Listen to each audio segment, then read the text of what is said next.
Hello, I'm Denny Somack, and this is The Rock Podcast. As a rock historian, producer, and best-selling author, I've collected thousands of interviews over the years, and I try and bring you the greatest stories that we have here. On this episode, we're going to present my recent conversation with David Leaf. Now, he's an award-winning writer, director, and producer. Just some of the projects he's been involved with include The Night James Brown Saved Boston, The U.S. versus John Lennon, The Bee Gees, This Is Where I Came In, and the acclaimed all-star tribute to Brian Wilson, to name just a few. As an author, he's responsible for writing liner notes for the reissued albums by the Beach Boys. He's sort of a Beach Boys and actually Brian Wilson expert. And he did the box set for the Pet Sound Sessions and the Smile Sessions. I can go on, but we're here to discuss the new edition of God Only Knows, the story of Brian Wilson, the Beach Boys, and the California Myth. Now, before we get started, I thought I would go to my archives for a couple of bits from Mike Love and Brian Wilson, just to get you in the Beach Boys frame of mind. So first up is the story of the Beach Boys' first live performance, and then a word about Phil Spector, who had a tremendous influence on Brian Wilson, and these are just a couple of things that you'll hear David discuss. So first, Mike Love on the debut Beach Boys gig. Our very first paid performance was later on that year on December 31st, 1961 at the Veterans Memorial Hall, or Coliseum, I guess they called it, which is no longer there, of course. It's been torn down, in Long Beach. New Year's Eve, Long Beach. It was actually, as I look back on it, it was the Ritchie Valens Memorial show. And I don't know if the purpose was the show was to raise money for the family or simply to acknowledge Ritchie Valens, but it was quite an all-star review. And I remember Ike and Tina Turner, the Ikeettes. That's what they were doing. I'm blue, you know. So, it was great. We felt about as out of place as a white middle-class American family could be. In the middle of all these great black and R&B entertainers, we were the only white group on the stage with a little stand-up bass and a snare drum. We just stood there like frightened little school kids, and we sang in front of this disbelieving audience. I don't know why we were there. I don't know how in the heck it happened. And then we got paid out of the box office as we were leaving, $50 a piece, and that was it. And this is Brian Wilson about Phil Spector. In music, you have, like anything else, like when Phil Spector produces a record, he takes one thing, a piano, and he blends it with one other thing, a guitar. And you work with these two things until they enhance each other, not sound like they're fighting each other, or that the guitar sounds out of place. The piano sounds great, but the guitar sounds lousy. You know why? Because you're not bothering to go to the problem of getting just the right echo on that guitar, and just the right volume, and just the right sound on it. You know what I mean? The right texture of a sound. If a guy is strumming his guitar and it goes on in the speakers, hey, turn it down, play it a little softer, or change the EQ on it. Make the high fidelity a little more high and the low fidelity just a little more low. Oh, there we go. Now it's starting to sound, the same. It's the same principle in creation, although it's much more complex than that. So I learned everything from him, except like Chuck Berry taught me how to play that guitar. I don't play guitar myself, but he taught me how to help a guitar player. Okay, now that we got you in the Beach Boys mode. So today, David Leaf is our guest. Hi, David. How you doing? I'm doing great, Danny. It's good to see you. It's been a while. Or should I call you Professor Leaf? Only the students have to call me professor, and when they do, I kind of look behind me to see who they're referring to. Right. Okay. It's hard, but that's actually my classroom behind me. Oh, okay. That's what sort of tipped me off. I thought, wait a minute, it's classroom. I wonder if he's anyway. So we're here to talk about. By the way, it's named Lonnie Hall. Oh, I'm it's in the I'm obviously in the the Herb UCL, Alpert School of Music, right? the Herb Alpert School of Music, and it should be actually Lanny Hall, Right. but That's right. It should it's a be. great place to teach. So we're here today to talk about not a new book, but an updated book. And I want to make clear to everybody, it's Brian Wilson, God Only Knows, The Beach Boys and the California Myth. This is not a Beach Boys book. This is a Brian Wilson book, correct? Well, it certainly includes the Beach Boys to a Right. great extent, but the focus is on Brian. In fact, the very first line of the book is, "This is the story of Brian Wilson." So it should be clear to the reader that that's my focus. But obviously, the Beach Boys are a big part of it. Right. So the original book you released in 1978, is that correct? Correct, fall of '78. And when did you start working on that one? I, st- I started working on that actually in the fall of '77. Through a long series of coincidences and circumstances, I got a contract to write it. And I had been obsessed with Brian and the Beach Boys since '71. So I had already done an enormous amount of research just by being a fan slash fanatic, Right. obsessed with the story. And so I knew what I wanted to say in general when I started, but it was when I got the book contract that kind of gave me the time and impetus to go interview everybody who I could find who would talk to me, who had been a part of Brian's life all the way back to his mother. And we'll talk a little bit about this after we talk about the book, but I would tell people, I mean, you've done so many different things, and we'll go into it later, and you've nominated for awards and won awards and written TV specials and books and everything. Is it safe to say that you're the ultimate example of someone who took their fandom or love of fandom and made it a career? Well, I think Mark Lewison is probably the ultimate example of that, because Mark for over 40 years has been in the center of the Beatles world, doing incredible work. My fandom for Brian and the Beach Boys led me to the book, and that book was kind of the springboard to my career. But I haven't, you know, because of that book, I got a lot of other jobs. We'll put it that way. And each job led to the next one. But you got to know Brian really well. You were actually at his wedding. I think you're a godfather to one of his daughters, right? Right. I was an usher at his wedding, along with Danny Hutton from Three Dog Night and Andy Paley. Carl Wilson was the best man. My late wife and I, godparents to Daria Wilson, Brian and Melinda's oldest of five. And I actually got to know him in a meaningful way during the writing of the book, because his girlfriend and her roommate invited me over to dinner when he was there, because they wanted me to get to know him a little bit outside of the public arena. I had met him a few times at Beach Boys events, but this was a chance to, in private, not to interview him, just to be in his presence and hang out with him and get a sense of what kind of a person he was. And he was very quiet, very private, very, very shy, and clearly, he has a great booming laugh. But at that time, when I first was getting to know him, it was a troubled time in his life, certainly. And we can talk about that in a little while. Some of it I think you're referring to is the Dr. Landy era and some other things. But let's just the difference between this and the original book, because you've added about 50% more, correct? Oh, not quite 50, but actually, the update is more than 50% of the length of the original book that came out in '78. There had been a short update for the 1985 edition.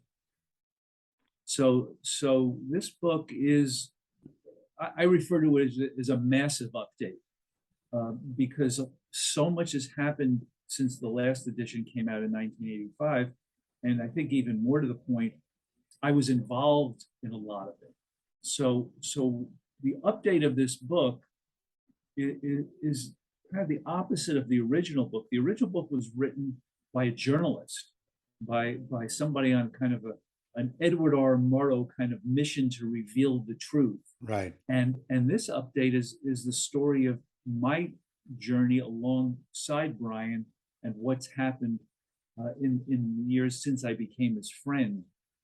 Because, you know, in today's world, you can go to Wikipedia and get the details and great information about pretty much anything that's happened, every album, every tour, every concert.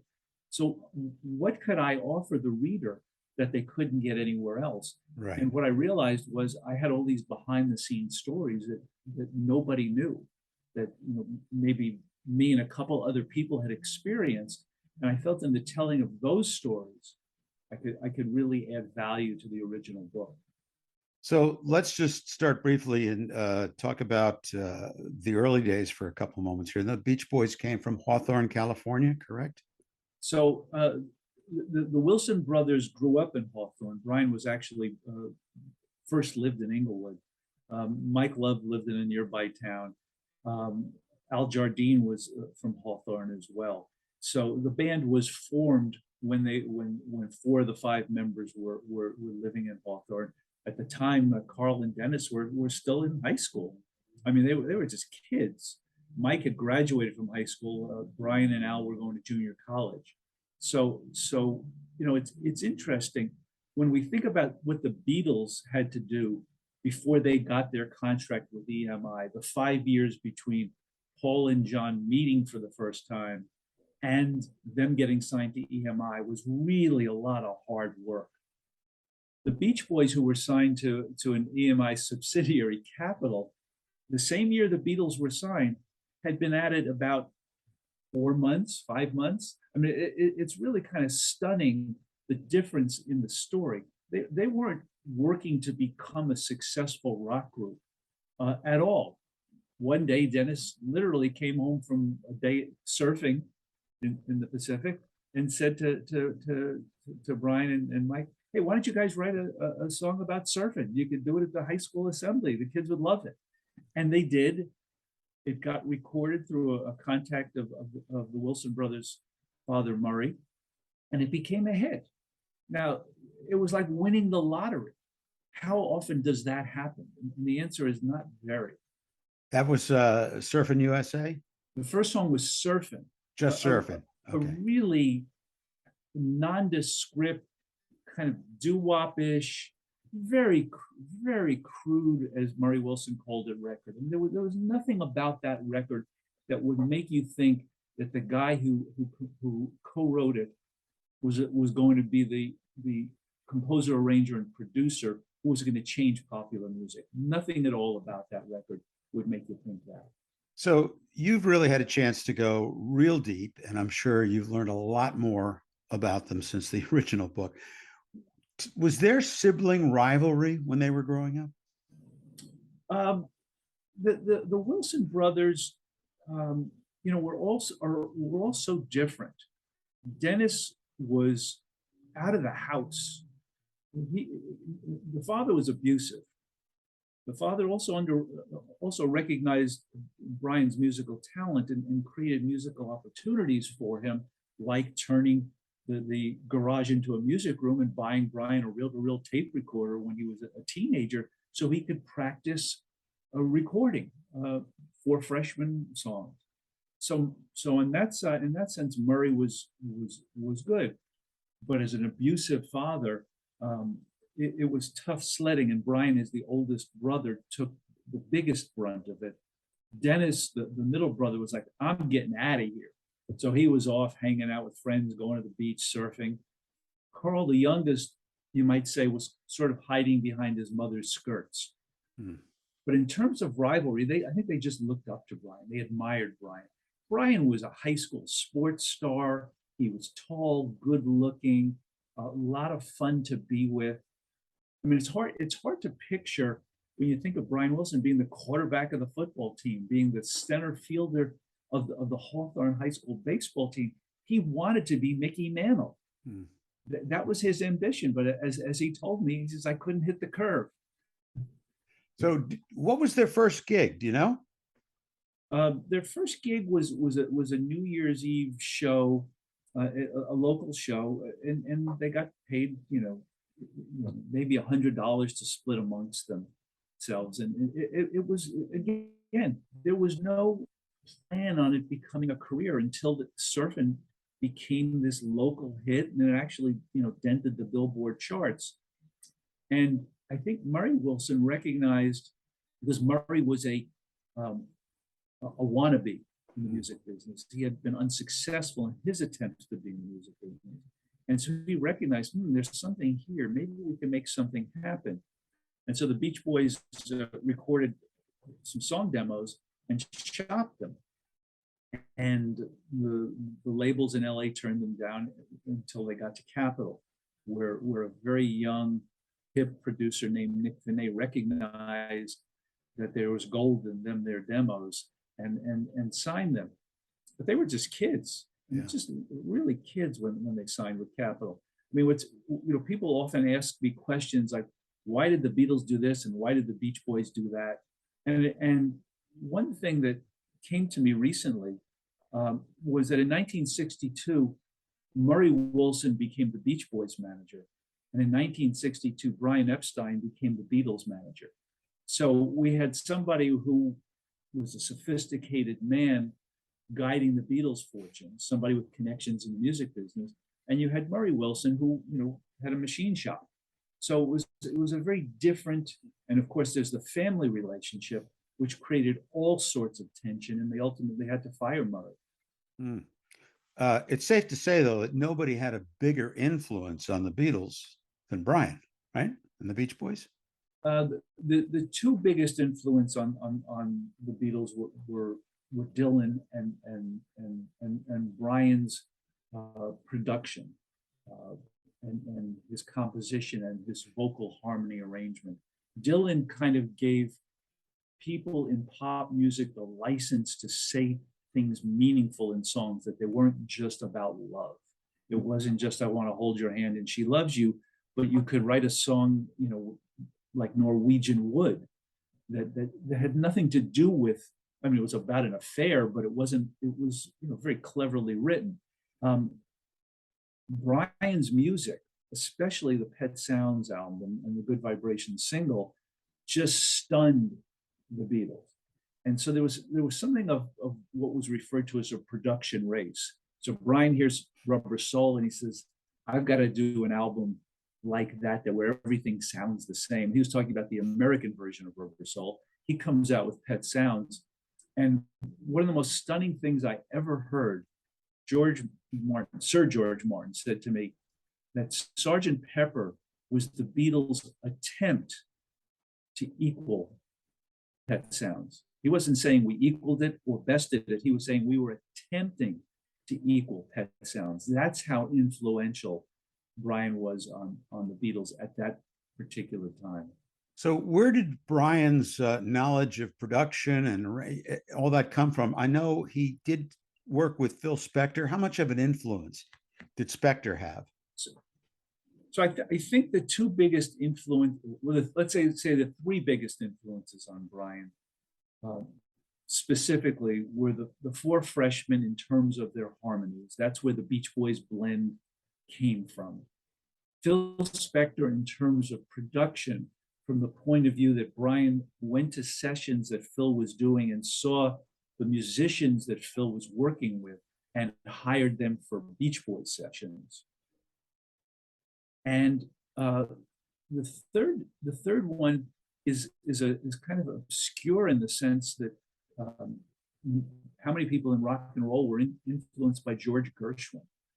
So the first piece of music Brian remembers hearing was Rhapsody in Blue, which is a pretty good theme song for a guy who ended up living, the kind of roller coaster of an emotional life that he has.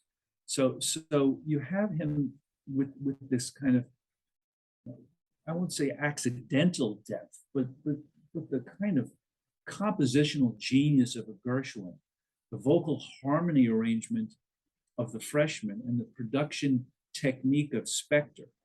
And I think those elements all come together and really start to, they're there from the very beginning.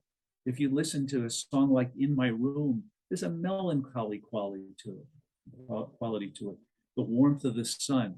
But it was in 1965 where Brian truly began to find his own voice as what I call emotional songwriting. And he's writing songs like "Please Let Me Wonder," and "In the Back of My Mind," and "The Little Girl I Once Knew." And he's really exploring relationships and what they mean. And that becomes, that really flowers fully on Pet Sounds, which I think of as his emotional autobiography. Now, I know I could sit here all day and talk to you about this, so I'm trying to hit certain points on this. Sure. I know that your quest to get "Smile" finished plays a big role here. Would you talk about that? Absolutely. I had never heard the name Brian Wilson when I was younger. I had seen the Beach Boys in concert. I had gone to I had bought a few of their singles. In 1971, there was an article in Rolling Stone written by Tom Nolan when the Surf's Up album came out. And I had never heard the name Brian Wilson before I read that article. I had never heard about "Smile" before I read that article. And when I read the article, I bought the Surf's Up album and I heard the song "Surf's Up." And it was like, oh my God, they're not exaggerating. This "Smile" album was incredible. If this is one of the songs that was going to be on it. And I became obsessed, like a lot of people of who were Brianistas, if you will, with what "Smile" was, what it could have been, what it might have been, what it would have done. And early on in this obsession, when I was in college and talking to my roommate about all of this and not understanding what was going on in Brian's life, I literally said, I'm going to move to California, write a book about Brian Wilson, become his friend, and help him finish "Smile." And if we want to talk about insane notions, that's, there have been some people who said, one day I'm going to grow up to be president, but the odds of it happening are pretty slim. I doubt when Einstein was 19, he said, I'm going to come up with a theory of relativity. It really was an insane notion. But I did move to California, and I did write a book about Brian, and I did become his friend. And in certain ways, I did help him finish "Smile." So tell me about that, because you wrote the liner notes for the box set, correct? Right. So in 1993, when Capitol was starting to put the Beatles and the Beach Boys albums out on CD, in 1990, I was hired to write the liner notes for the entire Beach Boys catalog on Capitol. I think there were 20 albums. And then in 92, I wrote the essays for the Capitol 50th anniversary book on the Beatles and the Beach Boys, giving me access to the files. And in 93, I was hired with Andy Paley and Mark Lynette to produce a box set called "Good Vibration: 30 Years of the Beach Boys." And it's not really difficult to go through the Beach Boys catalog and find 4 CDs worth of great material for a box set. The challenge was to tell a story, at least as I saw it. And so I sat down with Brian with the track listing and went over it with him. And I said, between the single "Good Vibrations" and the single "Heroes and Villains, there's this giant gap called "Smile." And he kind of looked at me and I said, I'm not asking you to finish "Smile, but I feel like we need to include some of the recordings from the "Smile" sessions here, so your story is complete in this box set. And Brian is a really smart guy. He's a reasonable person. If you treat him like an artist whose work you're compiling, he responds with reason. And he said, okay, what songs do you think we should include?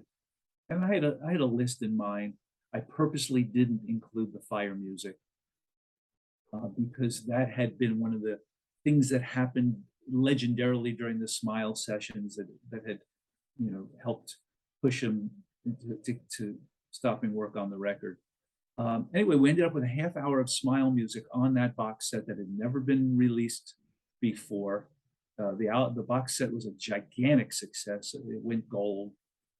And I felt like, okay, mission accomplished. I had helped get some Smile music out into the world. I had no idea what was to come. And in 2003, by which time I had been working, making music documentaries for a solid decade. Right. Brian had announced that he was not going to finish Smile, but he was going to create a version of Smile called Brian Wilson Presents Smile as a live concert. And one sunny afternoon in the summer of 2003, we were walking back from the movies, and he said to me, he said, I really want you to be there when I'm doing this. I can't do it if you're not. And I said, well, Brian, I can't just take 6 months off from work to be there. I said the only way I could be there every day is if we were making a documentary about this.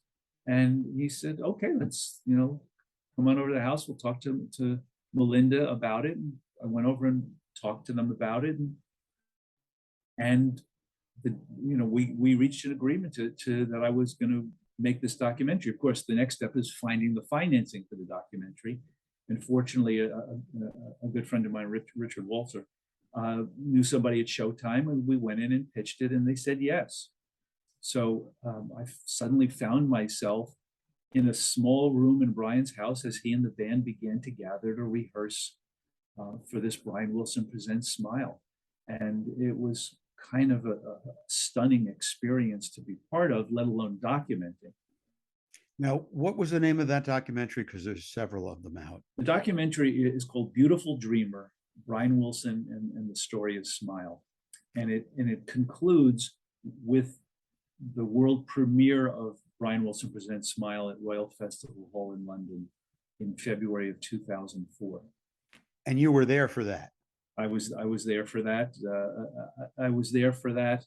I would have been there if I was just a fan. I would have been there.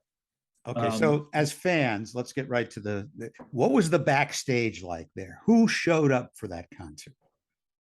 A lot of people showed up for it. I get kind of goosebumps thinking about it. But I would say the three most famous people I can think of off the top of my head who were there were Paul McCartney, George Martin, and Jeff Beck. Paul and Sir Paul and Sir George didn't come opening night. They came, I think, the fourth night of Brian. Brian did a stand, a world premiere week, like a residency there. And they came, and at intermission, Sir Paul came backstage to encourage Brian, like, you can do this. And you see that in the documentary, and they have one of the most, Brian and Paul have a relationship unlike, I think, any relationship Paul had in his life other than the relationship with John. In that Paul regards Brian as a peer musically, but he also knows the damage that Brian has suffered at the hands of others, as well as as well as his own drug abuse. He knows the struggles he's been through. So Paul is like a cheerleader for Brian, like, you can do this. And Brian actually is an extraordinarily confident artist. And it's like, in his head, he says, I know I got this.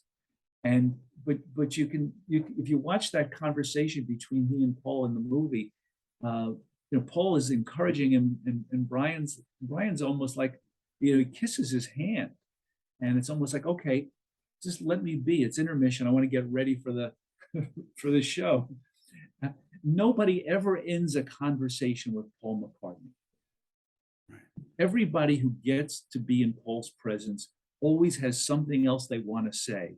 Brian is the only one I've ever seen do that. I mean, another time we were at the House of Blues for a listening party, and after talking to Paul, he was like, "Okay, I got to go get dinner now," and we leave. I mean, it's just, and it's people like, he's leaving. He's kind of well, unique doesn't even begin to describe him. Everyone's unique. Brian's really special. And Paul's favorite song is "God Only Knows." Right. When in 1990, I had the honor of being the one who interviewed Paul for the liner notes for the Pet Sound CD, and I think it was a really special interview for him, because since the Beatles had hit, every interview he did was about the Beatles. How long is it going to last? Etc. When the Beatles broke up, every interview was like, when are you guys going to get back together? This interview wasn't about the Beatles. This interview was about what Paul thought about somebody else's record.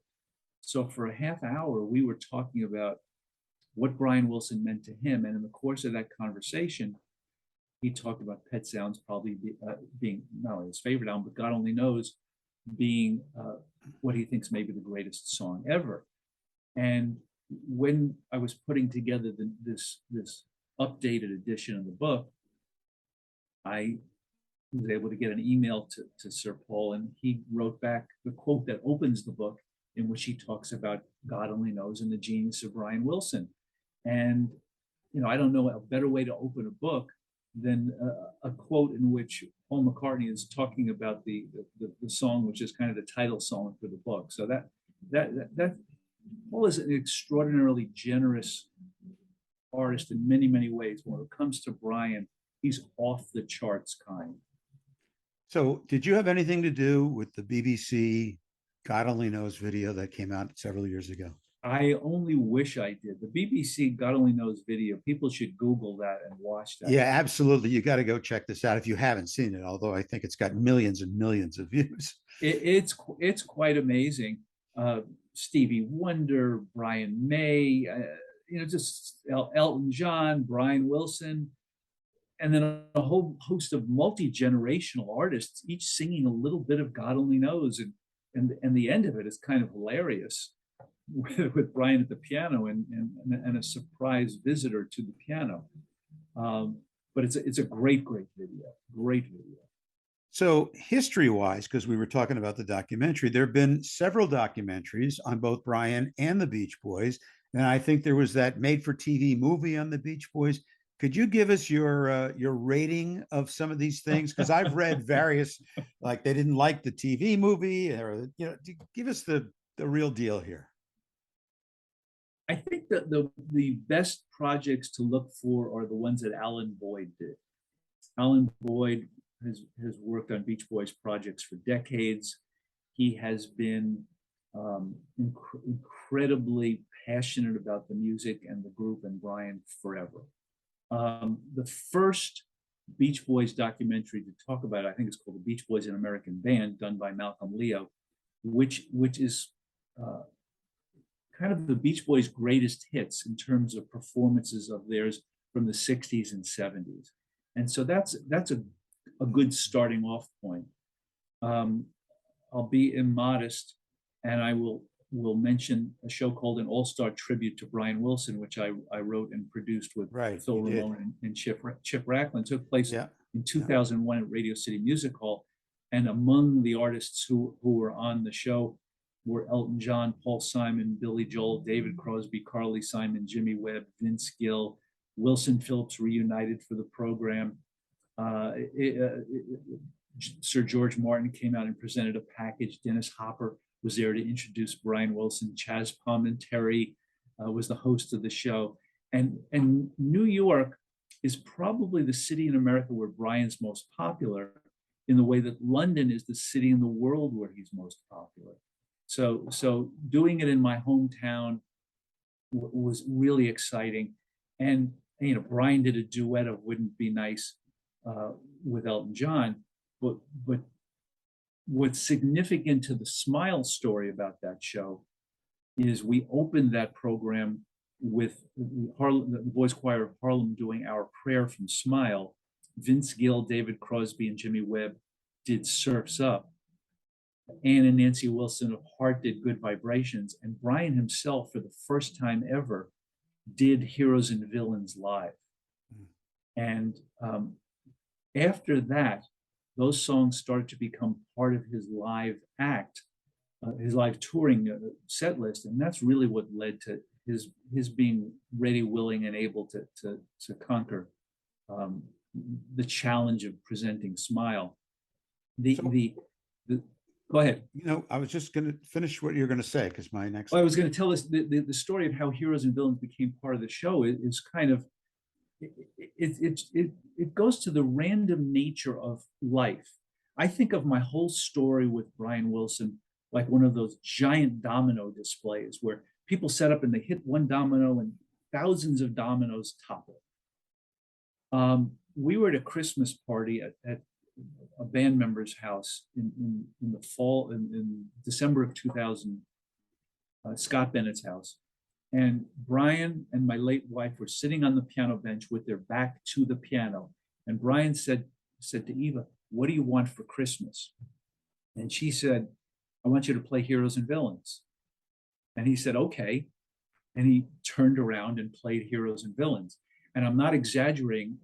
Everyone in the house came running into that room because they not only recognized the song, but they recognized Brian's piano playing, which is a distinctive style. And everybody in the band, they were Smile fanatics too. But as Darian Sahanaja, the musical leader, would say, you couldn't even mention Smile to Brian. You couldn't even bring it up to talk to him about it. And then all of a sudden, there he is playing Heroes and Villains. And as soon as he finishes playing it, Eva says to him, "Well, you've got to do that at the tribute." And he goes, "Okay." I mean, it was just, right.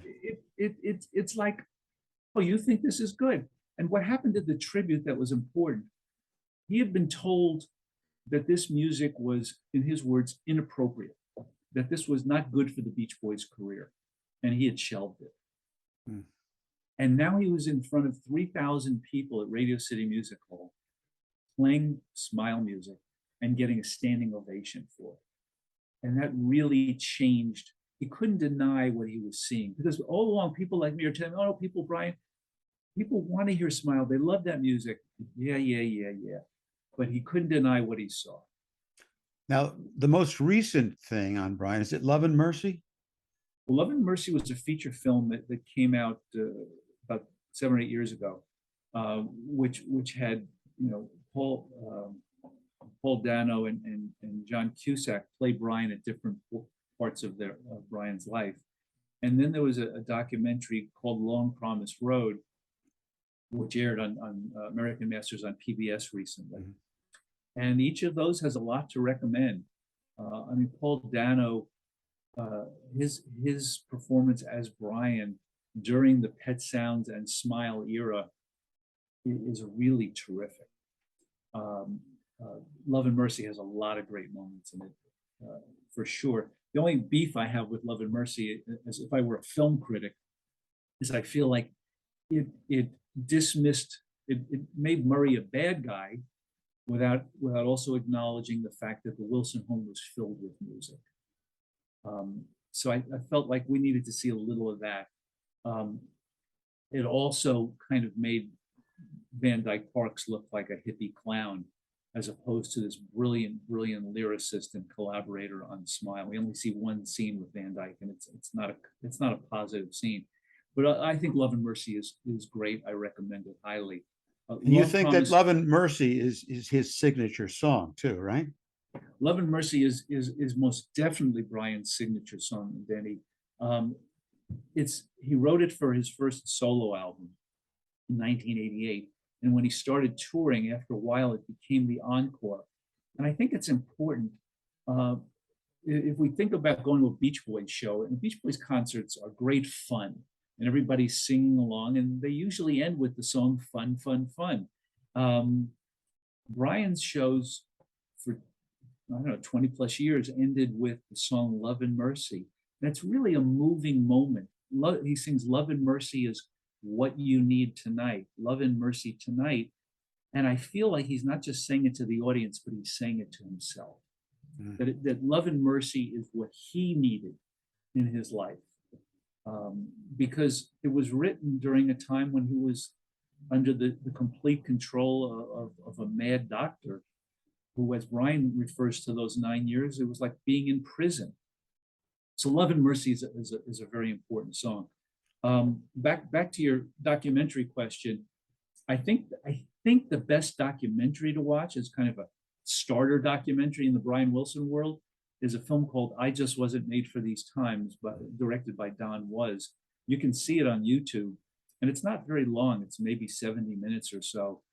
And I love it for a lot of reasons, but not the least of which there's a lot of truth in it. There's also the truth of just the music.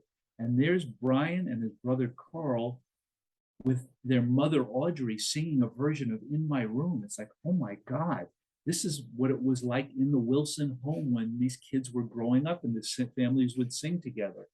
There's great interviews with Brian in there, and as well as with others like Tom Petty and Lindsey Buckingham and Linda Ronstadt, as well as Brian's first wife, Marilyn Wilson. Really, it's very stylized, it's very stark, and it's very strong. So what's the general feeling about that made-for-TV movie, which is probably the thing that most people have seen because it was on the made-for-TV movie? It's what most made-for-TV movies are. It's melodramatic. The challenge with telling anybody's story in a movie is how do you compress 40, 50 years into 2 or 4 hours? And how do you tell all sides of the story? What's the point of view? Because nobody agrees on what happens. On what happened. One of the things, that I talk about in this new version of the book, I have an extensive author's note where I look back on the original book because I didn't really want to rewrite the original book. So many people had wanted to read it. I felt I should essentially leave it alone so that in this book, you're getting kind of 2 books for the price of one. You're getting the old book and then all this new material. In a movie, whose story are you telling? Well, they're telling the story of the Beach Boys. Well, the Beach Boys themselves don't agree on their story. So how's a movie going to be something that everybody agrees on? And so I've learned that there isn't one side to the story or 2 sides to the story or 5 or even 10. There's just a lot of sides to this story. And I ultimately came to the conclusion, which is a funny thing to say, as I'm asking your listeners and viewers to buy this book, is that the place to find Brian Wilson's story is in his music. That's where I think he reveals himself the most. So Brian just celebrated his 80th birthday. What's his health like these days? He's 80 years old. He's had this unbelievably difficult life. In the last 30 years, fortunately, when he and Melinda started seeing each other again after the Landy regime ended, I remember what he said about 95, 96. Why are you so active now? And he said, I have emotional security. And I think that's the answer to your question, that Brian has been able to do what he has done because he has emotional security. He has the infirmities of any 80-year-old. And he also has the issues of, someone who's taken a lot of prescription drugs all these years, what they ultimately do to you. And, he with his brother Dennis and as well as with some of the wilder LA friends of yours like Harry Nilsson, there was a lot of cocaine snorted. So, what's the cumulative impact of that? I'm not a doctor. But Brian was nice, very nicely for my 70th birthday. He and 4 of his 5 kids took me out to dinner to celebrate, and we had a memorable night. I think Brian may be, reaching a different place in his career, where he will not tour again. Don't know. I'm not psychic. I don't have a crystal ball. But I don't think he loves going on the road. He loves touring. He wants to tour. He loves being with his musicians who are like musicians are his favorite people. Right. They're the ones who Right. bring his music to life. So he loves being with them. He loves them bringing his music to life every night. He loves the reaction of the audience. Curiously, he doesn't show it. So I don't know what's to come. I just know that what's happened in the past 35 years or so since I wrote the original edition of the book was an absolute renaissance of him as a solo artist, a career that I don't think any of us expected, anticipated, even dreamed of.